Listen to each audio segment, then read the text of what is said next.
আবারও ফজু পাগলা উল্লেখ করলেন, জামাত যদি এবারের নির্বাচনে ক্ষমতায় আসে তাহলে আমি বিষ খাইয়া মারা যাব। এখন কি এই ফজু পাগলার জন্য ইন্নালিল্লাহ পড়বেন না কি পড়বেন আপনারাই চিন্তা করে। বিএনপির বুদ্ধি বেশি হইলেও আক্কেল কম। ভোট আগাবি আর হাজারে হাজারে লাখে লাখে রিলস বেরোবি। বিএনপি নেতারা আওয়ামী লীগ মুজিব এদেরকে নিয়ে কি কি বন্দনা করেছিল। বিএনপি বড় দল, তাই ওদের এই নিয়ে ওদের গর্ব আছে প্রচুর। এতই বড় যে নিজেই মারতে পারে। স্বাধীনতার সময় আমরা একটা জিনিসই জানতাম, এই দেশের 7.5 কোটি মানুষই জানতো বঙ্গবন্ধুর নির্দেশে দেশ স্বাধীন হচ্ছে।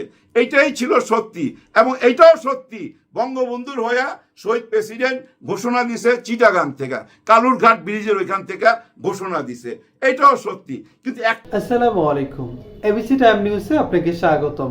দর্শক, জামাত এবং বিএনপি একে অপরের সাথে যে সম্পর্ক ঘটাচ্ছে, জামাত চাচ্ছে বিএনপিকে কিভাবে প্রতিহত করা যায়, অন্যদিকে বিএনপিও চাচ্ছে যে জামাতকে কিভাবে প্রতিহত করা যায়। এই জামাত আর বিএনপির মাঝে এনসিপিও কিন্তু বসে নেই, তারাও যে তাদের যে কার্যক্রম সেটা কিন্তু অব্যাহত। ইতিমধ্যেই আজকের ভিডিওর সারাংশ দেখে বুঝতে পেরেছেন আজকের ভিডিওটা কি পরিমাণ গুরুত্বপূর্ণ ভূমিকা পালন করতে যাচ্ছে। সেই সাথে ভিডিওটি না টেনে সম্পূর্ণ দেখতে থাকবেন। আর ইতিমধ্যেই যারা আমাদের চ্যানেলটি সাবস্ক্রাইব করেছেন তাদেরকে অসংখ্য ধন্যবাদ। যারা এখনো আমাদের চ্যানেলটি সাবস্ক্রাইব করেননি, চ্যানেলটি সাবস্ক্রাইব করে ভিডিওতে একটি লাইক দিয়ে চলুন দেখে আসি আজকের ভিডিওর বিস্তারিত। বেগম খালেদা জিয়ার সঙ্গে যায় ছবি তুলছে, ব্যাপারটা আমার কাছে ভালো লাগছে, কিন্তু ভালো লাগে নাই কোনটা সেটা একটু বলি। আমার এই কথাটা শুনে আবার আমাকেও ভালো না লাগতে পারে আপনার, কিন্তু সত্যটাকে সত্য বলতেই হবে।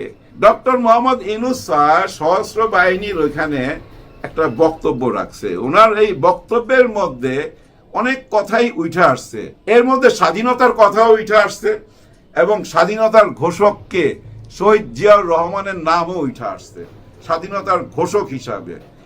আপত্তিটা আমার কোথায়? তাইলে এই জায়গাটা তো আমার আপত্তি নাই, বিন্দু মাত্র আপত্তি নাই, এটাই চরম সত্যি। কিন্তু তার চেয়ে বড় একটা সত্যি আছে, আমার ওই টাইমে বয়স ছিল কত হবে, 13, 14, 15 এরকম হবে। আমার তো ভাই সেন্স আছে, বুদ্ধি ছিল ভাই মাথায়, নিজের চোখে অনেক কিছু দেখছি। আমি ওই টাইমে মানে 7ই মার্চের ভাষণে আমার মামার সাথে আমি পল্টনও ছিলাম, ওইখানে মামার কান্দে ওইটা ওই ভাষণে বঙ্গবন্ধুকে দেখার চেষ্টাও করছি অনেক দূর থেকে। আর মঞ্চটা ছিল ওই বট গাছের নিচে, আমি আর আমার মামা ছিলাম একেবারে দোয়েল চত্বরটা আছে না ওর কাছাকাছি। এত দূর থেকে কি দেখা যায়? দেখা যায় না। যাই হোক, যেটা বলতে চাচ্ছি, বাংলাদেশের স্বাধীনতা যুদ্ধ হয়েছে বঙ্গবন্ধু শেখ মুজিবুর সাহেব, এটা নেতা, এর বাইরে কেউ কিছু চিন্তা করতে পারবেন না। এই জায়গাটা স্বীকৃতি দিতেই হবে। ওই টাইমে আমি যুদ্ধের সময় দেখছি তো ভাই, অনেক মুক্তিযোদ্ধা আমাদের গ্রামের বাড়িতে আসছে, আমার মা নিজের হাতে ডিম ভাইজা পান্তা ভাত খাইতে দিছে, ওদের সঙ্গে কথা বলছি, ওদের কাঁধে স্ট্যান্ড গান দেখছি, ওরা চাদর গায়ে দিয়ে আসতো। ওরা না ভাই ওই একই কথা, বঙ্গবন্ধুর সৈনিক, তারা বঙ্গবন্ধু ছাড়া কিচ্ছু বুঝে না। ওই টাইমে বঙ্গবন্ধু ছাড়া কেউ কিচ্ছু বুঝতো না ভাই। 71-এ ওনার আসার পর্যন্ত বঙ্গবন্ধু ভাই একেবারেই বঙ্গবন্ধু, এবং এই দেশটা স্বাধীনতা পাইছে ওনার কারণে, এটাই জানতাম।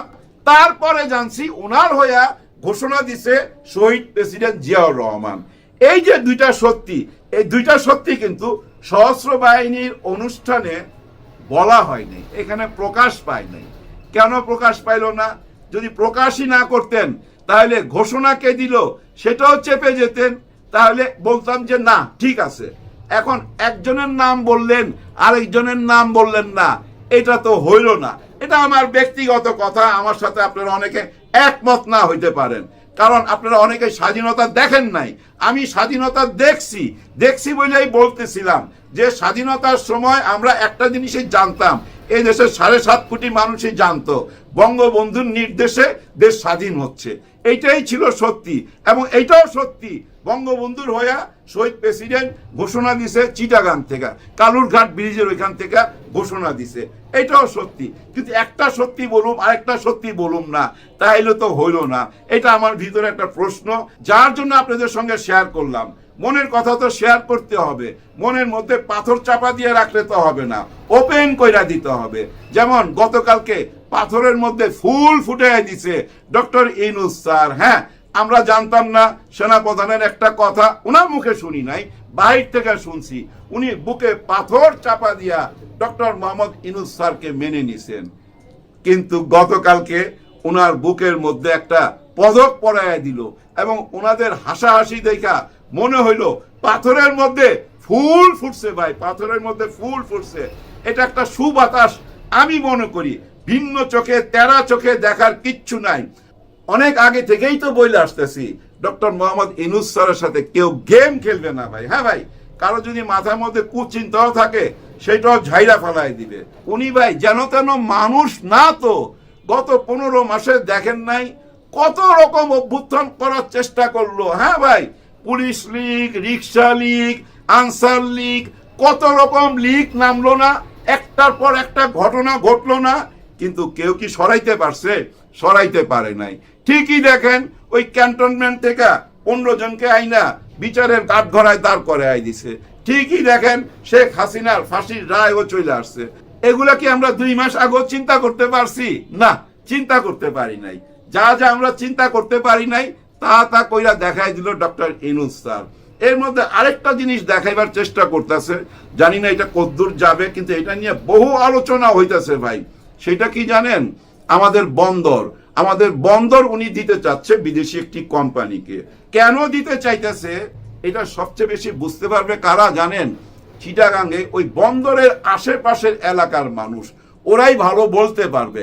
আর দূর থেকে আমরা যেটা জানি এটা আপনারাও জানেন, এই বন্দরে ভাই প্রতিদিন শত শত কোটি টাকার চাঁদাবাজি হয় এভরিডে। এই বন্দর থেকে ভাই অনেকে জানেন ট্যাক্স ফ্রি গাড়ি নিয়ে চলে আসে। গাড়ি আসছে, ওই গাড়ির হয়তো ট্যাক্স আসছে 12 লক্ষ টাকা। দরকার নাই আপনি 12 লাখ টাকা দেওয়ার, আপনি 4 লাখ টাকা দেন, মীমাংসা করে দিবে। প্রত্যেকটা কন্টেন্ট নামাইবার জন্য যে কন্টেন্ট চালায়, ওই যে ট্রেনগুলো যারা চালায় তারও ঘুষ দিতে হয়। ওখানে যে পুলিশ সর্দার তাকে ঘুষ দিতে হয়। আবার বন্দরে যে ভিড়বে জাহাজ, ওই যে সমুদ্র থেকে বন্দরে ভিড়ার জন্য ওকে আটকায় রাখে, ওখানে 15-16 দিনও আটকা থাকে, মিনিমাম তো 3 দিন আটকা থাকে। আর এখন যাদেরকে দিছে ওরা 18 ঘন্টার মধ্যে ওই জাহাজ ভিড়াইয়া মাল খালাস করবে। চাঁদাবাজি বন্ধ। যেহেতু চাঁদাবাজি বন্ধ, যারা চাঁদার ভাগ নিত তাদেরই ভাই এই বিকার, এই খাওজানি, এই যে প্রচার করতেছে, দেশ দিয়ে দিল, বন্দর বেচা দিল, ওই সেন্ট মার্টিন দিয়ে দিল, এইসব গুজব ছড়াইতেছে। আর এইসব গুজবের জন্য ওই যে বললাম একটু আগে, ওনারা তো আছে, ওদের মিডিয়াকে ব্যবহার করতেছে। ওদের মিডিয়া থেকে এখানে যারা শুনে সাধারণ লোক মনে করতেছে হ্যাঁ বিদেশ থেকে বলতেছে, আবার কেউ কেউ ইংরেজিতে বলতেছে, হিন্দিতে বলতেছে। এগুলো শুই না সাধারণ লোক বিশ্বাসও করতেছে। এরকম কিছু বিশ্বাস করার কারণই তো নাই যে ডক্টর মোহাম্মদ ইউনূস স্যার দেশের ক্ষতি করবে, এই দেশের বন্দর আরেক দেশকে দিয়ে দিবে দেশের স্বার্থ ছাড়া। হ্যাঁ, এখানে একটা প্রশ্ন আছে যে আপনারা কি দলিল করলেন এবং গোপন দলিল কি হইল সেটা জনগণকে জানান। কিন্তু ওনারা বলতে চাচ্ছে বিদেশিদের সঙ্গে যখন কোনো দলিল হয়, এমন কিছু কিছু দলিল আছে যেটা বাইরে প্রকাশ করা যাবে না, এটা লিখিত থাকে, এটা লিখিত থাকে দলিলের মধ্যেই। ওই পয়েন্টের উপরে ওনারা এই দলিল প্রকাশ করতে চাচ্ছে না। আবার আরেকটা প্রশ্ন আসছে যে ফাঁসির দিনেই কেন ওই দলিল সই করার দিন বাইছা নিল? হ্যাঁ, এই দলিল চুক্তিপত্র যা কিছু হয়েছে ওই ফাঁসির দিনে হয়েছে, এইটাও তারা বলতেছে। এগুলা ভাই অনেক নেগেটিভ কথা বাইর করা যায়, নেগেটিভ চিন্তা করলে নেগেটিভ কথা বাইর হবেই। দেখেন ভাই ব্রাদার, দেশের স্বার্থ বিক্রি করে ফেলাবে এরকম চিন্তা ভাবনা আমার মাথায় একেবারেই ঢুকে না। ডক্টর ইউনূস স্যার আমার দেশের বিরুদ্ধে কোনো কাজ করবে, জনগণের বিরুদ্ধে কোনো কাজ করবে, এরকম আমার চিন্তা ভাবনা আসে না। কেন আসে না জানেন? উনি যে পরিবেশের মানুষ হইছে, উনি যাদের সঙ্গে উঠা বসা করছে, উনি দেশ বিদেশে যেভাবে পরিচিত, যে লেভেলে ওনার চলাফেরা, ওই অ্যাঙ্গেল থেকে আমি বলতেছি উনি আমার দেশের স্বার্থের বাইরে কোনো কাজ করবে না। পরিবেশই মানুষকে গড়ে ভাই। দেখেন, ধরেন আপনার কাছে এক বাটি আবে জমজমের পানি আছে, এখন আপনি 1 গ্লাস পানি আইনা যদি মিশান ওই আবে জমজমের পানিতে, ওইটাও কিন্তু আবে জমজমের পানি হয়ে যাবে। আবার দেখেন ওই গ্লাসের পানিটা নিয়ে যদি আপনি কোনো ড্রেনের মধ্যে ফেলা দেন, আপনি দেখবেন ওইটা ময়লা কাঁচরা হয়ে যাবে, নোংরা হয়ে যাবে, ওই পানির কোনো মূল্য থাকবে না। আবার সেম পানিটা আইনা আপনি একদম গরম তাওয়ার মধ্যে, হ্যাঁ নিচে আগুন তাওয়া উপরে, ওর মধ্যে ঢাইলা দেন, দেখবেন কয়েক সেকেন্ডে না বাষ্প হইয়া পানি খতম হয়ে যাবে। আবার সেম পানিটা ছুঁড়া মারেন, দেখবেন যদি কোনো কচু পাতার মধ্যে পড়ে ওইটা মুক্তার মতো ঝলমল করতে থাকে, টলমল করে না মুক্তার মতো কচু পাতার উপরে। দেখেন একই পানি বিভিন্ন পরিবেশে যায় বিভিন্ন রূপ নিছে, খেয়াল করছেন? ঠিক তেমনি ভাই পরিবেশ মানুষকে গড়ে, মানুষ তার স্বভাব থেকে বাইর হয়ে আসতে পারে না।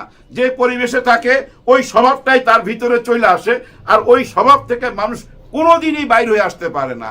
যার জন্য আমি বলবো আপনারাও ভাই পরিবেশ বাইছা নিবেন। দেখেন মানুষ হিসাবে তো পরিবেশ বাইছা নিলাম, কিন্তু দেশের জন্য একটা পরিবেশ তো লাগবে। দেশকে সুন্দর করার জন্য ভালো পরিবেশ ছাড়া কোনো কিছু সুন্দর হয় না। কিন্তু এই পরিবেশটা তৈরি করবে কারা? রাজনীতিবিদরা। এখন আমরা কাদেরকে বাইছা নেব?